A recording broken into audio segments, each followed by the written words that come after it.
Plus tu appliqueras ces conseils pour optimiser ton sommeil, meilleures seront tes journées. Et surtout, tu pourras faire beaucoup plus de choses dans un espace plus condensé en moins de temps. Tu n'auras plus besoin d'avoir des journées à rallonge.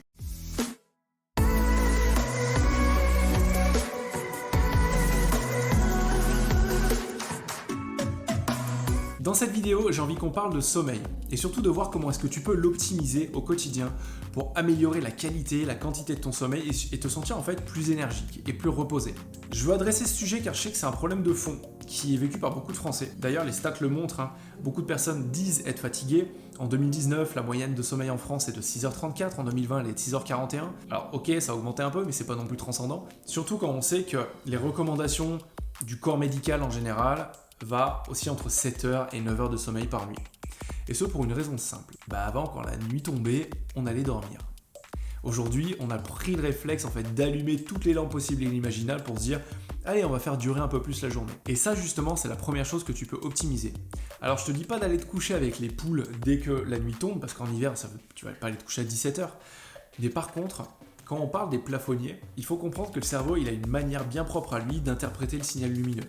Quand il voit une lumière au-dessus de ta tête, les cellules photoréceptrices qu'on a un peu partout sur le corps vont lui envoyer le signal que le soleil n'est pas couché. Et le signal qui est envoyé en fait, c'est de bloquer la sécrétion de mélatonine. La mélatonine, c'est un neurotransmetteur, c'est une hormone qui est envoyée directement dans notre cerveau pour envoyer le signal que c'est l'heure d'aller dormir. Si cette mélatonine est réduite ou stoppée, s'il n'y a pas la sécrétion de mélatonine nécessaire pour envoyer le bon message au cerveau, le résultat il est clair et simple, pas difficile à comprendre, on ne dort pas. Le cerveau se dit c'est pas l'heure d'aller se coucher. Et en fait la mélatonine aujourd'hui elle est perturbée par énormément de choses dans notre environnement et c'est ce qu'on va voir ici. Déjà en limitant les plafonniers, je fais ça parce que j'ai en fait une ampoule en face de moi, et en mettant des lumières plus rasantes comme tu vois des lumières basses comme celle-ci ou des LED un peu plus basses, une lumière chaude par exemple, tu vas envoyer un autre signal à ton cerveau. Tu vas en fait reproduire la sensation de coucher du soleil et avoir une lumière plus douce en fin de journée. Ça habitue ton cerveau et ça lui envoie le message que le soleil est en train de se coucher et qu'il va pas falloir tarder à aller dormir. Donc tu vas commencer à enclencher le processus de sécrétion de mélatonine. La deuxième manière dont tu peux optimiser ton sommeil, c'est la règle des 3, 2, 1. Tu ne manges rien 3 heures avant d'aller dormir. Donc par exemple, si tu veux te coucher à 23h, il faut qu'à 20h tu aies fini de manger. Si tu veux te coucher à 22h, il faut qu'à 19h, tu aies fini de manger. Pour une raison qui est simple, c'est que plus tu vas manger tard dans la journée et moins le laps de temps entre l'absorption de nourriture et ton coucher va être réduit, plus tu vas aller te coucher en plein milieu d'une phase de digestion.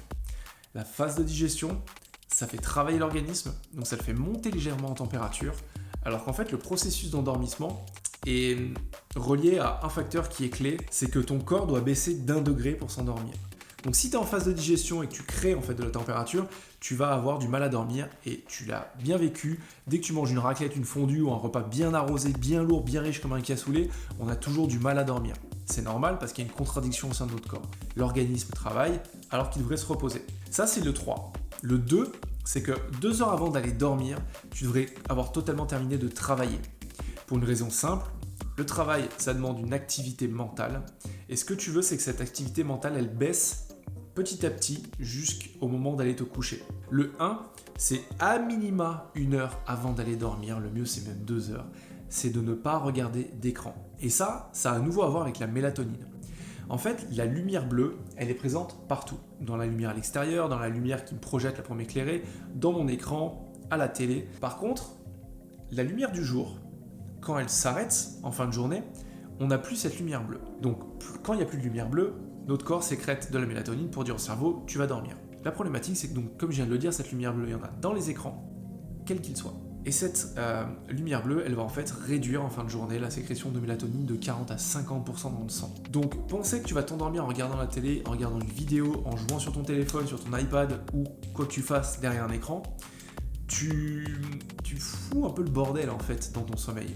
Tu empêches la mélatonine de se sécréter, donc à un moment tu vas forcément aller te coucher d'une manière où tu vas ressentir de la fatigue. En réalité, tu vas rester dans un sommeil donc léger, pas réparateur.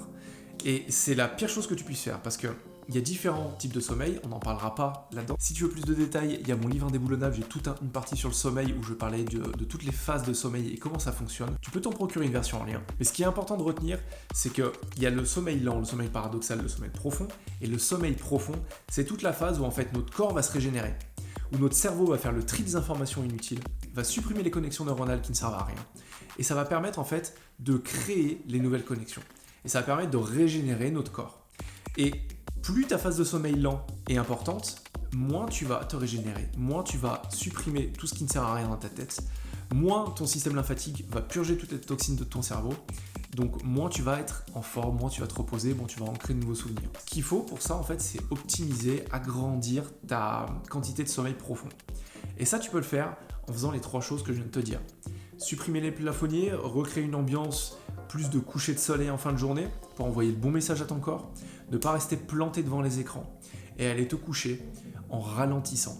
Le sommeil, c'est un sujet qui est important et bizarrement, c'est la première chose dans laquelle on va aller taper quand on pense que nos journées ne sont pas assez longues. C'est la pire chose qu'on puisse faire en termes de productivité, en termes d'efficacité personnelle. Plus tu appliqueras ces conseils pour optimiser ton sommeil, meilleures seront tes journées. Et surtout, tu pourras faire beaucoup plus de choses dans un espace plus condensé en moins de temps. Tu n'auras plus besoin d'avoir des journées à rallonge. Et ce pour des raisons très simples. Ton énergie va augmenter, ton humeur va s'améliorer, ton niveau de stress va baisser et surtout ta concentration va s'améliorer radicalement. Tout est lié à notre sommeil, à sa qualité et à la quantité.